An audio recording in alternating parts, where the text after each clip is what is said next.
Have you ever had one of those mornings where everything just feels flat? You wake up, sit at the edge of the bed, and wonder, what now? The house is quiet, the to-do list is empty, and yet the day stretches ahead like a long, empty hallway. If that sounds familiar, you're not alone.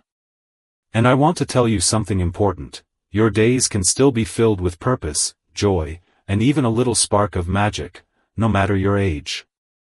Life after 60 is a gift.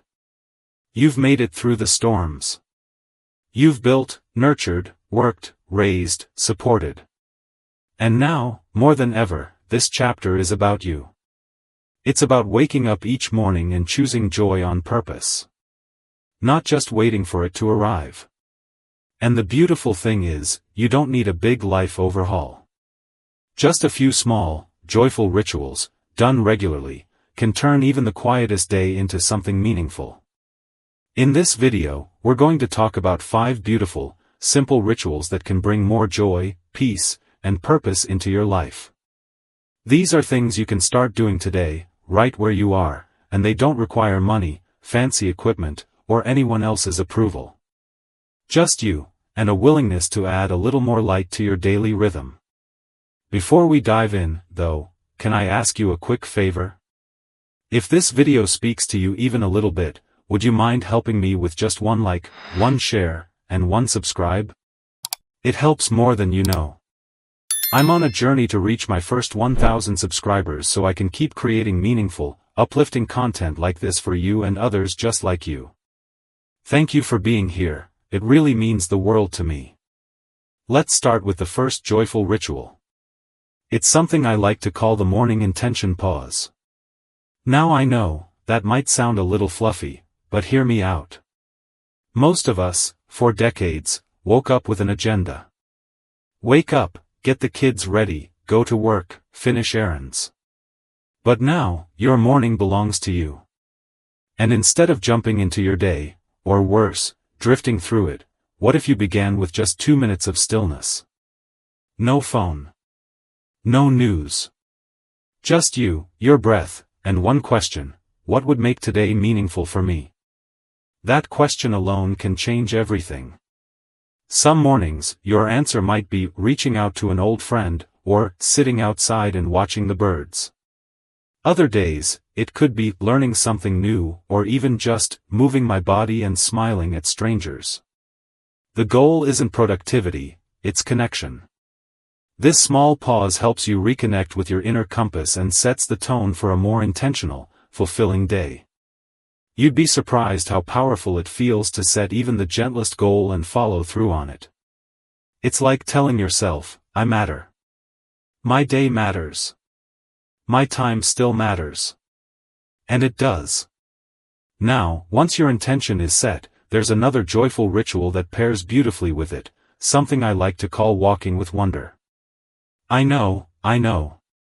Walking might sound too simple. But the secret isn't just the walking, it's how you walk. This isn't about exercise. This is about curiosity. It's about stepping outside your door, whether it's to the mailbox or around the block, and pretending, for just a moment, that you've never seen your neighborhood before. What's blooming? What's shifting with the seasons? Is that a new cat lounging on the windowsill? Are those wind chimes I never noticed? When you walk with wonder, the world begins to feel more alive again. And when the world feels alive, so do you. Let me tell you about my neighbor, Eleanor. She's 74, sharp as a tack, and walks the same route every single morning. But what's beautiful is that she narrates her walks to herself like a documentary. The lavender is waking up early this spring, or the Jones dog is back on squirrel patrol. She laughs at herself, talks to the trees, and greets every flower by name. That's joy. That's meaning. That's presence. And you don't need to walk far or fast. Just take in the world like an artist, like a child, like someone who realizes that beauty isn't a rare event, it's everywhere, if we just look long enough to see it. These first 2 rituals, setting an intention and walking with wonder, are gentle, grounding, and deeply human. They remind us that the small things are, in fact, the big things. They invite us to be present, to tune in, and to move through our day with a little more heart. And I truly believe that at this stage of life, we deserve to feel connected to something greater than our routines. Now, imagine starting your day with both of those moments, a quiet intention, and then a walk filled with childlike curiosity. What would that do for your spirit? Your mood? Your sense of self? Let's keep going, because the next ritual is one that touches your soul in an entirely different way.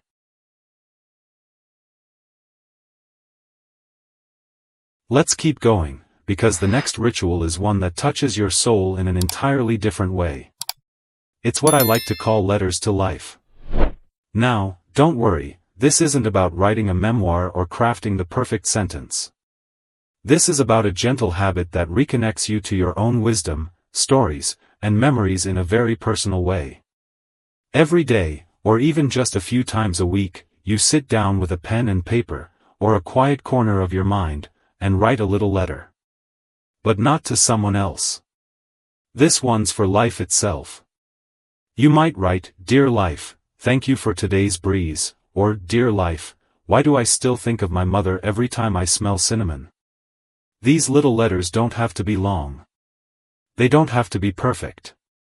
But they allow you to pause and reflect on the way your life still moves, breathes, and surprises you. You become the author of your own attention, and that's incredibly powerful. My friend Harold, who's 82 now, writes one every evening before bed. Sometimes it's just a sentence or two, like, "Dear life, that cup of tea on the porch. Just what I needed. You really outdid yourself today." And sometimes it's deeper, like, "Dear life, I missed my brother today. I wish I had told him more often that I loved him." These letters become little emotional snapshots, moments of connection that help us hold on to meaning, even in the quiet. And here's the thing. Life is always listening. When we speak to it, when we notice it, it speaks back. Not with words, but with feelings. With warmth. With a softening of the heart that reminds us we're still in relationship with the world, even when we feel alone. Now, I know some of you might be thinking, "That sounds nice, but I'm not much of a writer." Let me tell you something, this isn't about being a writer. It's about being alive. Whether you scribble on napkins or talk to the stars, what matters is the practice of noticing, appreciating, and reflecting. And the beautiful side effect? You begin to notice more joy. More tenderness. More of what matters. And speaking of joy, there's one ritual I've seen work wonders, especially for those of us who sometimes feel like the best years are behind us. It's the creative hour. And no, you don't need to be a painter or a musician. This is simply about making something. Anything. With your hands, your voice, your heart. You could plant something in the garden, even if it's just herbs on a windowsill. You could bake, knit, doodle, sing to old records, rearrange the bookshelf, or scrapbook family photos. What you do doesn't matter. What matters is how you do it, with attention, with care, with a little bit of your soul poured into the process. You see, when we create, we aren't just passing time, we're giving it meaning. We're saying, "This moment matters enough for me to shape it." And that act alone can reignite a sense of purpose. It tells the brain and the spirit, "I'm still here. I still have something to offer." I'll never forget meeting Alma at a community art circle. She was 69 at the time and had just lost her husband of 41 years. She came in with a blank canvas and absolutely no confidence. She told me, "I haven't painted a thing since high school, and I was terrible at it back then."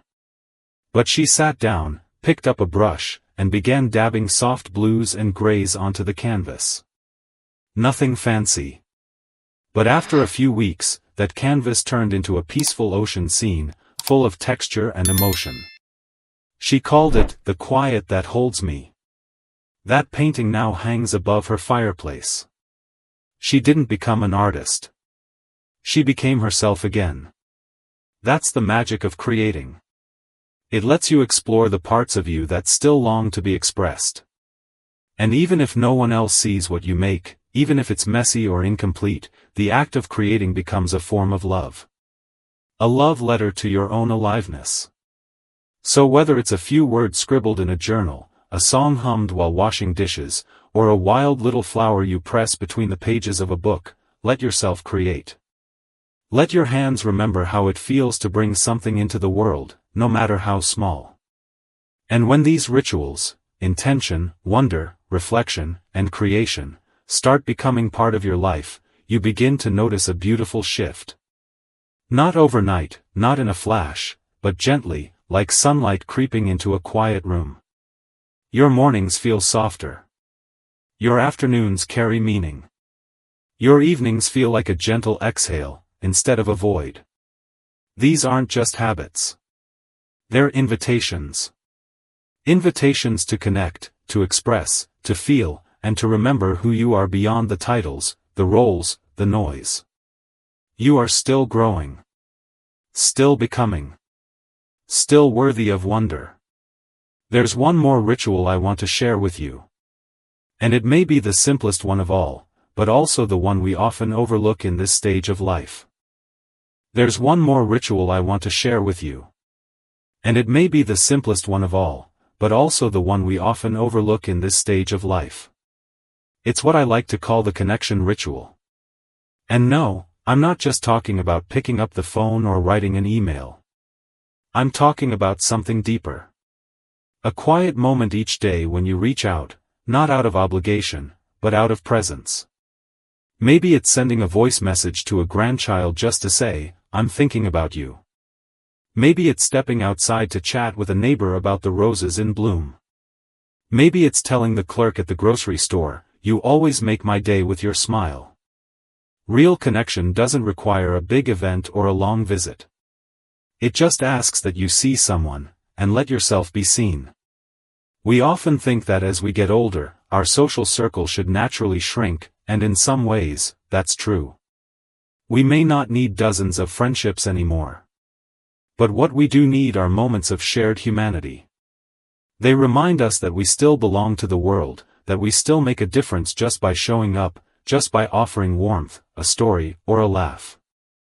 I remember this sweet moment with an older gentleman named Robert. He was 87, lived alone, and went every morning to the same coffee shop. Every day, he ordered the same thing, black coffee, 1 sugar. He'd sit in the corner by the window and watch people walk by. At first, people just passed him, barely nodding. But he started doing one small thing: he'd greet every person who walked in with a simple, "Morning, friend." Just that. "Morning, friend." And something happened.